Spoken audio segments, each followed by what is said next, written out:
I wanted to review Persona 3 Instant Sin and Eternal Punishment way before I even got to Persona 3, but since I had to restart Persona 2, and since it's a JRPG, I'm basically playing two of them back to back, I decided to say screw it and jump straight to Shin Megami Tensei Persona 3. This is the first Persona game I have played and beaten, and it's also my favorite Persona game. Oh, if you ask which version I'm going to be talking about, I'll be talking about both the FES and Portable versions. I'm not talking about the original version because, well, I'm unable to play it. Well, at least until I can find a ROM for it online. But either way, it's time for my favorite Persona game. Is this really a great game that I'm hyping it up to be? Well, let's find out. This is my review of Shin Megami Tensei Persona 3.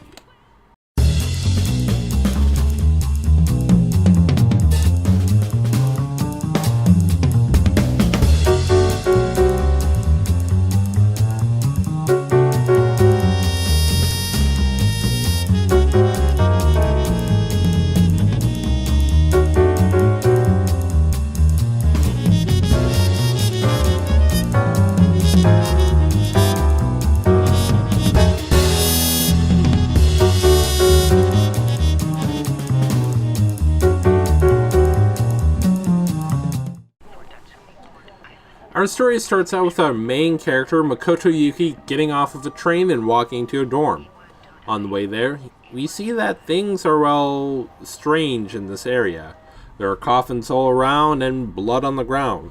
Blood also replaces any source of water. When he does get to this dorm, he meets this creepy little kid who has, well, no name, but asks you to sign a contract that states that you will accept full responsibility for your actions. And yes, Yuki is a name given to our male protagonist in the movie, because at this point in time, you're actually able to name the protagonist. After that creepy little boy says something about time, he, well, disappears into the shadow. Then randomly, a chick with a gun strapped to her thigh appears and proceeds to, well, grab said gun before being told to wait a second by someone else. These two people are Takaba Yukari and Kurija Masuru, respectively, because, you know, that order when I said that. Okay, getting back on track. During the non-anime cutscene, you get to do something I forgot to mention in my Persona 1 review. Mainly because you rarely did this, and that didn't really matter unless it was for getting a certain ending, which is, well, conversation. No. Who's he? No. The character doesn't actually speak, except for like battle quotes and stuff like that. No. Almost every single Persona protagonist is mute. Unless if it's like an anime, but that's there. Now, if you decide to ask why the girls have guns, Masudu says that's for protection, which I call bullshit because I highly doubt teenagers are allowed to have guns in Japan. Anyways, the next day you go to school, and for the next couple days you live a pretty normal life, until this begins to happen.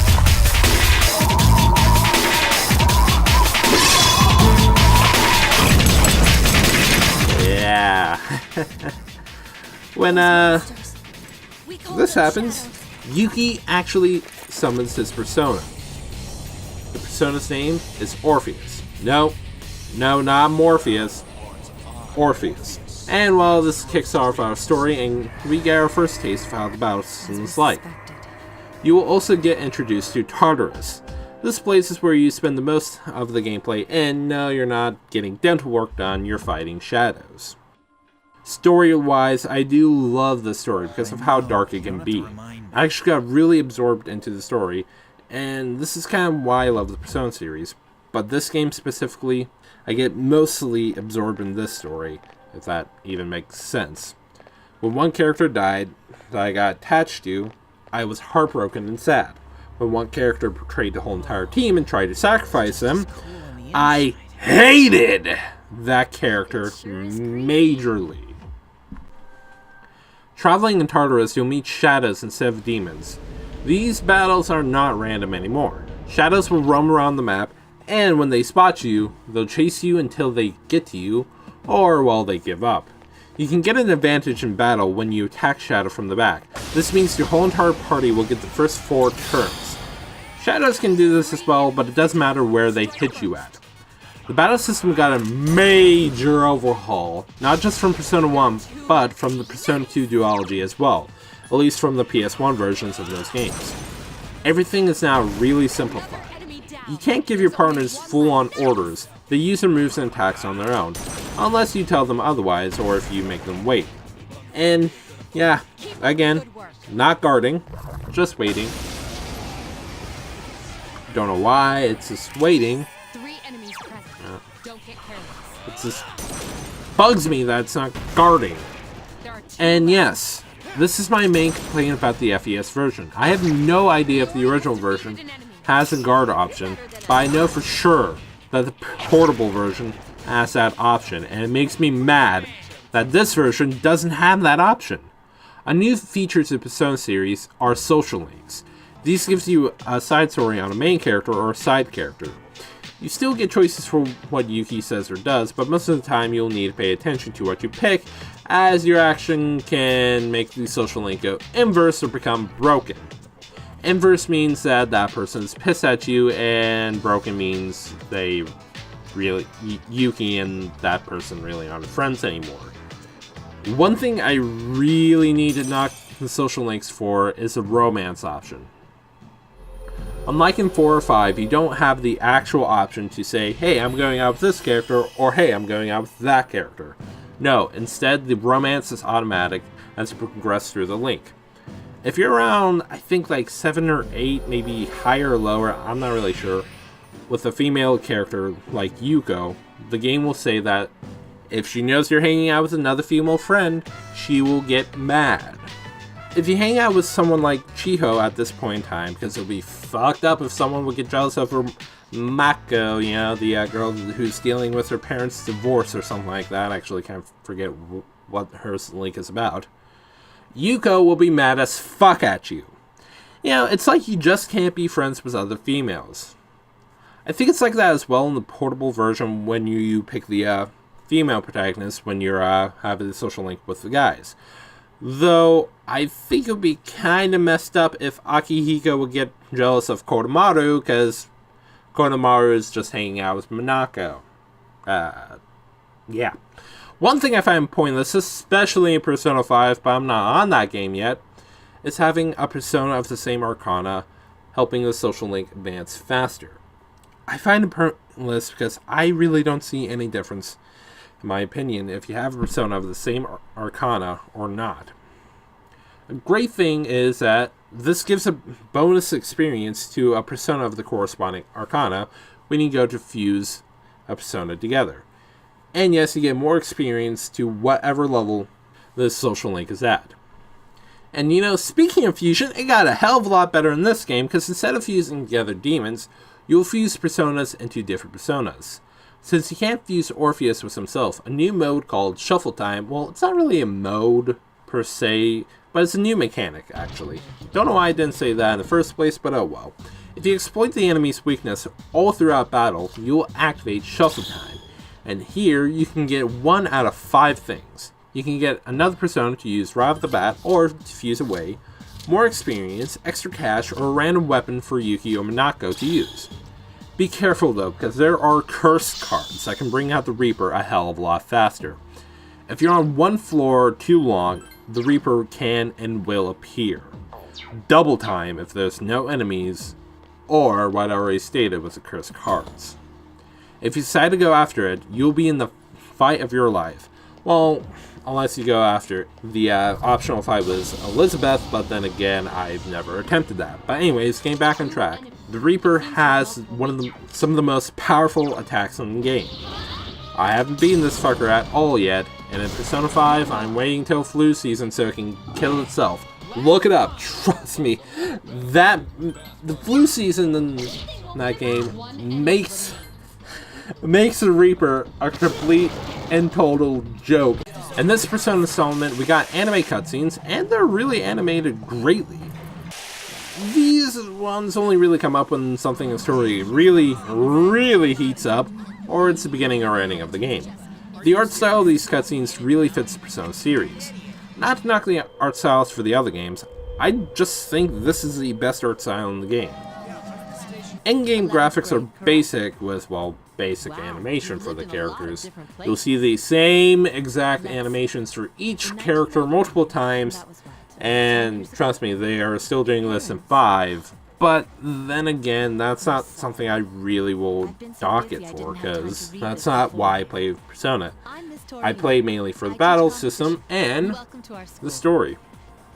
The designs for the enemies are unique and kind of cool. The ones I would definitely give that title to are the lion enemies that first start to show up in the Aqua block, battle theme, Mass Destruction, and the boss theme, Master of Shadows. The reason why I don't like these two is because they are just repetitive. Really, really repetitive. Now again, I'm mainly focusing on the FES version of this game, and this version does give a new scenario, explaining what the hell happened at the end of the main adventure, which is entitled The Journey. Now, skip to this point in the video so you can avoid any and all spoilers, because I will be talking about the story to this version, and it's highly recommended that you beat The Journey, or at least the original Persona 3, before you even attempt the answer. I'll give you about 5 seconds to skip.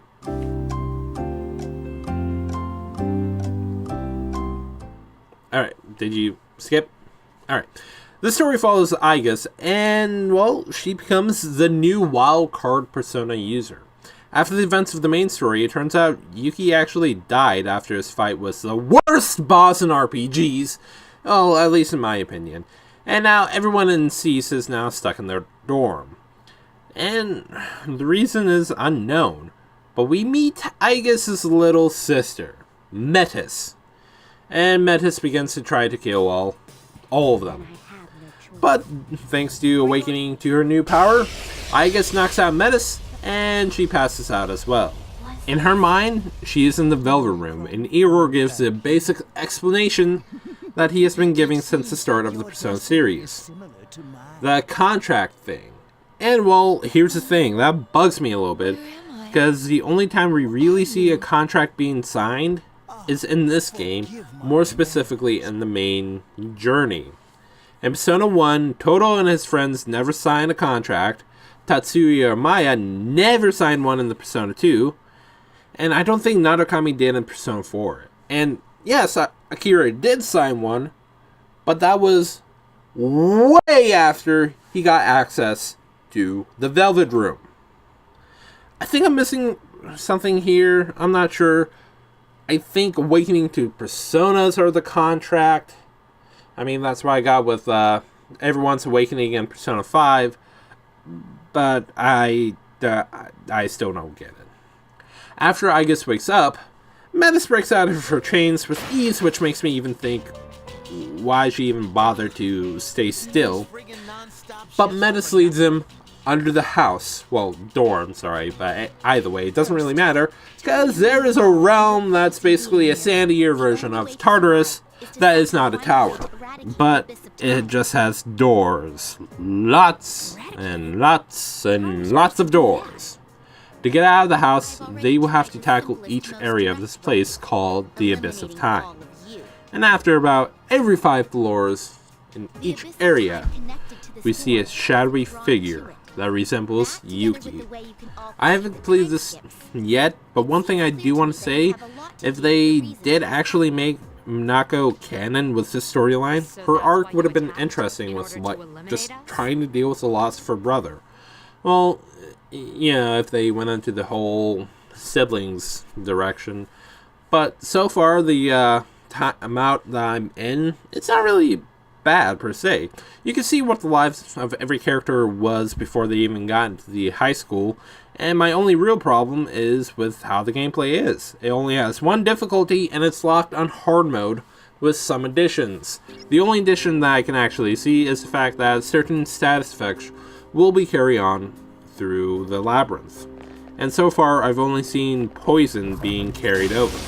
And just like in Pokemon, your every step will cause you to take damage, and God help me if the charm stat freaking carries over, because that screws me over with Nyx, and it's the #1 reason why I hate the Nyx boss fight. Well, then the reason why it takes too long to finish Nyx, because Nyx has a grand total of 25,500 HP, and I really hope the final boss in this section doesn't drag as long as it did in the main story. And no, you don't fight Nyx, at least I don't think. Now it's time to talk about the portable version, and this is the best version of the game because the battle system is actually better, giving you the option to actually guard. Yes, that's one of the reasons why I actually think this is a better version. And you can give direct commands to your allies. What I mean by direct commands is that you'll be able to actually tell them what to do, like which move to use specifically. And you can also pick and choose what moves they will have throughout the game. And you can also, well, give them items and equipment a heck of a lot easier than in the FES version. Because in the FES version, you have to talk to them, pick out which item you have to do, and if you fucked up and didn't want them to have that certain item, you have to go through all the bullshit again. In the portable version, all you gotta do is just open up the menu and just swap out what equipment they have. In this version, it also has a new opening that I think is a hell of a lot better than Burn My Dread, at least in my opinion, and this song is entitled Soul Phrase. You also get a different protagonist, a female one, which, as I will refer to as Manaka. And she gets her own battlefield theme as well, called Wiping All Out. Though it suffers from the same exact problem that both Mass Destruction and Master Shadows suffers through. It's a little too repetitive. She also gets different social links. Some are the same, but you can, as stated in the gameplay, romance the male characters. There are social links exclusive to Manaka's scenario, like the cherry link, Iwasaki Ryo. This game also gives a new feature called Fast Travel. Hit square and a mini menu will pop up. Select an area you want to go to, and well, you'll go to that area. The only real problem for this is that the presentation takes a bit of a knockback. Instead of anime cutscenes, well, at least for Manaka's scenario, you get 3D anime cutscenes that are made with models for the battle scenes.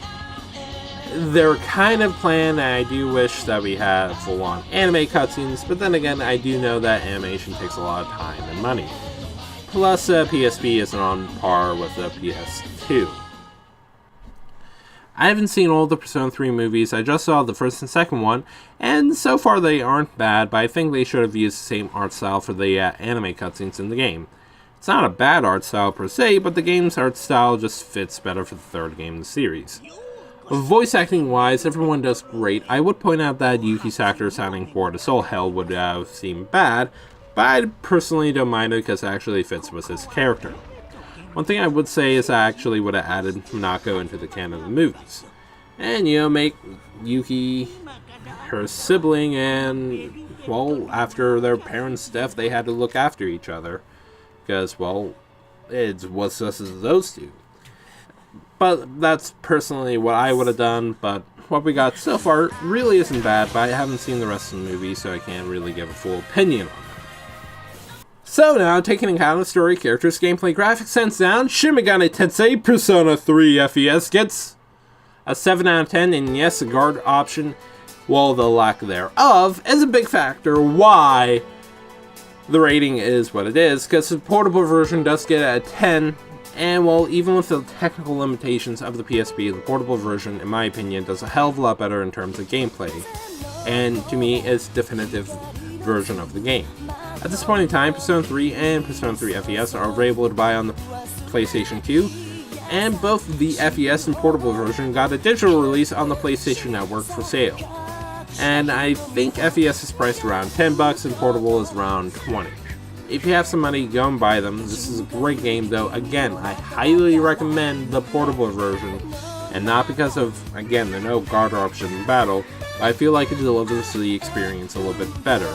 So if you have a Sony PSP or the PlayStation Vita, I recommend you get it.